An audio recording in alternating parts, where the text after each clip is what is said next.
मुस्लिम बेलदार समाजाच्या वतीने शाळकरी मुलांना शालेय साहित्याचे वाटप, मान्यवरांनी केले कौतुक।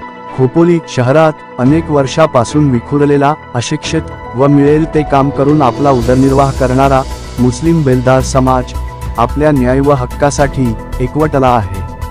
शहरात हजारोंच्या संख्येने असलेला समाज, परंतु नेतृत्व करण्यास कोण तयार नव्हते, याकरिता याच समाजाचे सुशिक्षित व अभ्यासू पत्रकार तायब खान यांनी पुढाकार घेऊन आपला समाज एकत्र केला आहे। समाजात एकजुटीमध्ये वाढ होण्यासाठी मुस्लिम बेलदार समाजाच्या वतीने अनेक सामाजिक कामे केली जात असल्याचे शहरात दिसून येत आहे।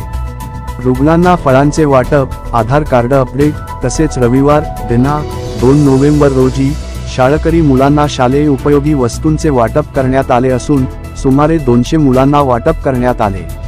मुस्लिम बेलदार समाजाच्या वतीने विविध कार्यक्रमांचे आयोजन करण्यात येते, त्यामुळे त्यांना स्पीकरची गरज भासत असते।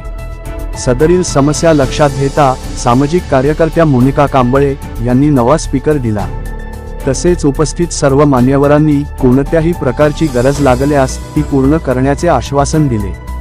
तसेच माजी उपनगराध्यक्ष कुलदीपकभाई शेंडे यांनी मुस्लिम बेलदार समाजला हॉल देण्याची जबाबदारी आहे, त्याकरिता प्रयत्न करणार असे आश्वासन दिले। यावेळी घेण्यात आलेल्या कार्यक्रमाला माजी उपनगराध्यक्ष कुलदीपकभाई शेंडे, सामाजिक कार्यकर्त्या मोनिकाताई कांबळे, हारून भाई शेख, अशफाकभाई पटेल, डॉक्टर शमसीर शेख, माजी नगरसेवक किशोर पानसारे यांसह विविध क्षेत्रातील मान्यवर व शाळकरी मुले उपस्थित होते।